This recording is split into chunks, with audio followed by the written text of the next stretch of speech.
बिस्मिल्लाहिर्रहमानिर्रहीम। अस्सलाम वालेकुम। 1 फरवरी साबिक chief justice of Pakistan justice Gulzar Ahmad साहब का आखिरी दिन था और 2 फरवरी यानी कल का जो दिन था वो नए chief justice of Pakistan justice Umar Ata Bandial साहब का पहला दिन था। मैंने कल जो तकरीब हुई जस्टिस उमर ता बंदियाल साहब ने जो हलफ उठाया वान सदर में, उसका अहवाल मैं आपके सामने रख चुका हूँ। लेकिन अभी आपको बताता हूँ कि आखिरी दिन जो कोर्ट रूम में था जस्टिस गुलजार अहमद साहब का, चीफ जस्टिस ऑफ पाकिस्तान, उनके साथ बेंच में शामिल थे जस्टिस मोहम्मद अली मज़हर साहब और जस्टिस आयशा मलिक साहिबा।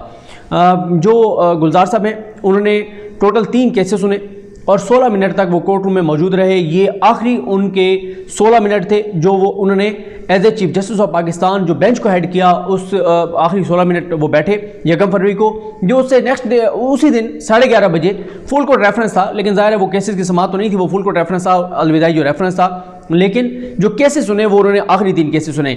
समाअत जैसे ही जजेस आए आकर बैठे तो सबसे पहले अनाउंस किया गया कि जजमेंट जो है वो अनाउंस की जाएगी बल्दियाती इदारों के हवाले से।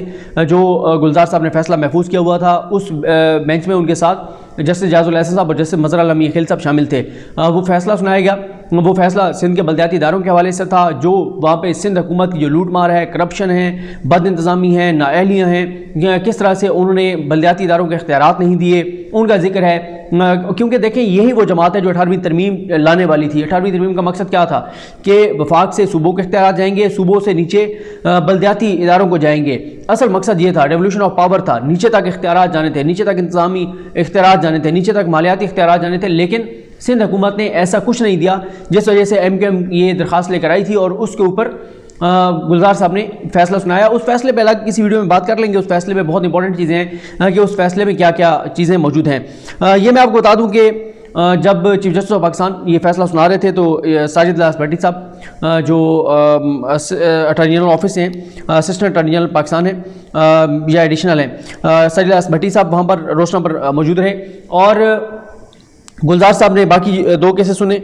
और आखिरी जब केस सुनाकर और वो जाने लगे तो अदालती जो अमला है उन्होंने ज़ाहिर है वैसे भी जब जजेस खड़े होते हैं तो वो खड़े होते हैं और उन्होंने जो है वो अलविदा किया। और जो वकला पेश हुए उन्होंने भी चीफ जस्टिस ऑफ पाकिस्तान का शुक्रिया अदा किया कि उनके दौर में उनको बेहतर अंदाज से सुना गया। और ज़ाहिर है कि ये एक रवायत भी होती है कि इस तरह से अलविदा किया जाता है। गो कि जो हमारी वकला तंजीमें हैं उन्होंने इस अखलाकी जो मेयार है जो या रवायात हैं उन पे पूरा नहीं उतरी, जिस तरह से उन्होंने आखिरी दिन भी chief justice of Pakistan justice Gulzar Ahmad साहब के हवाले से तज़ीक अमेज़ वहाँ पर बातें की, वो अफसोसनाक थी।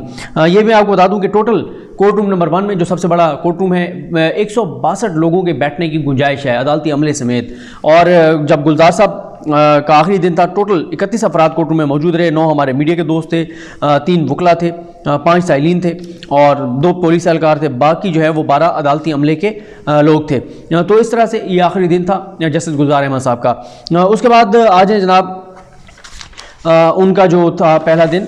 ये मैं कुछ चीज़ें देख रहा हूँ कि कोई चीज़ और इसमें सिरा ना गई। वहाँ जो उमर ता बंदियाल साहब का कल पहला दिन था। उमर ता बंदियाल साहब ज़ाहिर है ईवान सदर से आए, उनको गार्ड ऑफ ऑनर दिया गया। फिर वो कोर्ट रूम में आए 11:36 पर। 1:20 पर उनकी जो अदालत है वो ख़त्म हुई। 7 केसेस की उन्होंने समाअत की और उमर ता बंदियाल साहब जब आए कोर्ट रूम में आकर बैठे तो वकला बहुत से जो मौजूद थे कमरा अदालत में वो रोशना पर आए। उन्होंने आके जस्टिस उमर ता बंदियाल साहब को मुबारकबाद पेश की। उमर ता बंदियाल साहब ने उनका शुक्रिया अदा किया और उमर ता बंदियाल साहब ने कहा कि हमने अब जो है वो केसेस को तेज़ी से जो है वो उनके फैसलों की तरफ लेकर जाना है।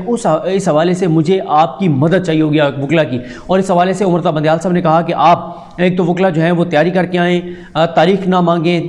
तीसरा ये है कि मुख्तसर और जामे जो दलाइल हैं वो तहरीरी तौर पर दे दिया करें, ताकि जजेस फाइल तो वैसे पढ़ कर आते हैं तो वो दलाइल भी जजेस जो है वो आपके पढ़ कर आएँ, जजेस को पता होगा आपका केस क्या है, ताकि जल्द अज जल्द जो है वो फैसला किया जा सके। ये भी आपको बता दूं कि उमर ता बंदियाल साहब के साथ बेंच में जस्टिस मंसूर अली शाह साहब और जस्टिस काजी मोहम्मद अमीन साहब शामिल थे। उसके बाद केसेस की समाअत होती रही। टोटल उन्होंने 7 केसेस सुने और इसमें जो दूसरे नंबर पर केस था वो सदरुद्दीन हाशमानी की फैमिली का केस था, जिसमें नईम बुखारी साहब पेश हुए और उनके मुकाबिल जो वकील थे वो मखदूम अली खान साहब थे। इस दौरान जो उमर ता बंदियाल साहब की फैमिली है वो उनके फैमिली मेम्बर्स वो सब कोर्ट रूम में मौजूद रहे और 2 केसेस की समाअत के दौरान मौजूद रहे। उसके बाद उनकी फैमिली वहाँ से चली गई और تیسرا جو کیس تھا وہ اس لیے امپورٹنٹ تھا کہ تیسرا کیس جو ہے وہ تھا تو ایک زرعی اراضی جو ہے زرعی اراضی نہیں تھی، وہ ابیکو ٹرسٹ کی پراپرٹی تھی، پھر اس کا یہ تنازع تھا یہ وفاق کی ہے، صوبے کی ہے، پھر کس کے پاس ہے کس کے پاس نہیں ہے، تو وہ اس پراپرٹی کا تنازع تھا، پشاور میں صدر روڈ پہ شاید وہ پراپرٹی تھی۔ اس میں جو وکیل صاحب پیش ہوئے وہ وکیل صاحب شاید اس کی ایک وجہ یہ بھی ہے کہ وہ مائک کے بہت قریب ہو کر بات کر رہے تھے اور ان کی آواز بہت زیادہ کمرہ عدالت میں گونج رہی تھی اور یہ تاثر مل رہا تھا کہ وہ اونچی آواز میں بات کر رہے ہیں۔ تو عمر رضا بندیال صاحب بڑے تحمل سے ان کو سنتے رہے۔ قاضی امین صاحب نے ایک موقع پر کہا کہ یہ وکیل صاحب اب کس طرح کی باتیں کر رہے ہیں، اور کیونکہ ججز جب سوال کر رہے ہوتے تھے اس دوران بھی ایک دو بار ایسے ہوا کہ وہ آگے سے بولتے ہی رہے ججز کا تحمل سے جواب سننے کی بجائے، ججز کا سوال سننے کی بجائے۔ تو عمر رضا بندیال صاحب نے ان کو ایک موقع پر کہا کہ ہم آپ کو ٹھنڈے گلاس کا پانی آفر کرتے ہیں، آپ ریلیکس ہو جائیں، آپ ایزی ہو جائیں، آپ آرام سے دلائل دیں، ہم مکمل طور پہ آپ کا کیس سنیں گے، اور سنا بھی گیا۔ اور پھر انہوں نے وکیل صاحب نے کہا کہ وہ کووڈ کی وجہ سے 3 ماہ تک جو ہے وہ بیماری کا شکار رہے، بیمار رہے، اور انہوں نے کہا کہ ان کی درمیان میں ایک موقع پر انہوں نے کہا کہ ان کی زبان خشک ہو رہی ہے، وہ پانی پینا چاہتے ہیں، اور انہوں نے اینڈ پہ کہا بھی صحیح کہ میں معذرت خواہ ہوں، شاید میں بیماری کی وجہ سے انہوں نے کہا بخدا میری کمر میں بہت درد ہے، اس وجہ سے بھی شاید میں کھڑا بھی نہیں ہو سک رہا، مشکل میں دلائل دے رہا ہوں، تو اس لیے شاید یہ تاثر مل رہا ہے کہ میں اونچی آواز میں بات کر رہا ہوں۔ لیکن ان کو تحمل سے سنا گیا، بڑی تفصیل سے سنا گیا، اور بلکہ فیصلہ بھی ان کے حق میں ہی آیا۔ جو وکیل صاحب پہلے جو ہے وہ اونچی آواز میں جو تاثر مل رہا تھا کہ وہ بات کر رہے ہیں، تو اس طرح سے عمر رضا بندیال صاحب نے بڑے آرام سے تحمل سے جو ہے وہ سنا۔ اس میں جو بہت امپورٹنٹ یہ بہرحال 7 کیسز سن کر اور عمر رضا بندیال صاحب چلے گئے، اور یہ میں آپ کو بتا دوں کہ عمر رضا بندیال صاحب جب کورٹ روم میں موجود رہے تو اس دوران جو ہے وہ ٹوٹل تقریباً جو ہے وہ 97 لوگ جو ہیں وہ کورٹ روم میں موجود رہے۔ جب گلزار صاحب کا آخری دن تھا تو میڈیا کے جو ہمارے کولیگز جو موجود تھے، جو سینئرز اور ہمارے کولیگز موجود تھے، اس میں ذوالقرنین اقبال صاحب تھے سما سے، راشد حبیب صاحب تھے ARY سے، مریم نواز صاحبہ تھیں جیو سے، جاوید سومرو صاحب تھے، ہم نے اس کے بیورو چیف ہیں ابرار استوری صاحب تھے، سعید بلوچ صاحب تھے، متی اللہ جان صاحب تھے، امانت گشکوری صاحب تھے۔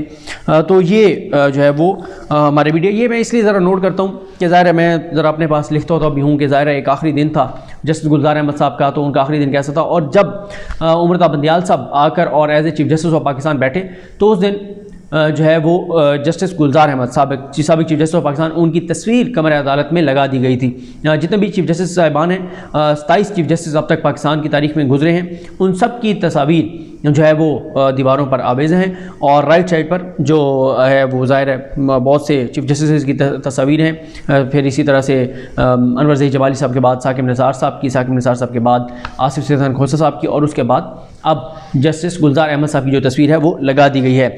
باقی کچھ چیزیں ہیں جن پہ ابھی بات کرنا باقی ہے۔ عمر رضا بندیال صاحب آگے کیا کرنے جا رہے ہیں، انہوں نے کیا کہا، اس پہ ابھی تک میں بات نہیں کر سکا۔ پھر اسی طرح سے کیا وکلا اور سپریم کورٹ کے درمیان کوئی تصادم کی صورتحال بن رہی ہے، تلخیاں بڑھنے جا رہی ہیں، کیا چیزیں ہوں گی، یہ بھی ایک ہے معاملہ، اس پر بھی بات کرنی چاہیے۔ اور تیسرا یہ ہے کہ چیلنجز ظاہر ہے میں بہت سارے تو آپ کو بتا چکا ہوں پچھلی ویڈیو میں جو وہاں پر زیر بحث رہے اس محفل کے اندر، اس پروگرام کے اندر جو ایوان صدر میں ہوا، لیکن کچھ اور بھی چیلنجز ہیں عمر رضا بندیال صاحب کے، اور خاص طور پہ اس پہ بھی بات کریں گے۔ بہت عمر رضا بندیال صاحب پہ تنقید ہو رہی ہے کہ جناب وہ یہ میڈیا اور سوشل میڈیا کے حوالے سے جو بات ہے اس پہ ان پہ تنقید کیوں ہو رہی ہے، تو ان چیزوں پر بات کریں گے۔ نواز شریف صاحب کے حوالے سے کافی ڈیولپمنٹس ہوئی، ان پہ بھی بات نہیں ہوئی، سب چیزوں پر بات کریں گے۔ مجھے اپنی دعا میں یاد رکھیں، اللہ کریم ہم سب کا ہمیں ناصر ہو۔ اللہ حافظ۔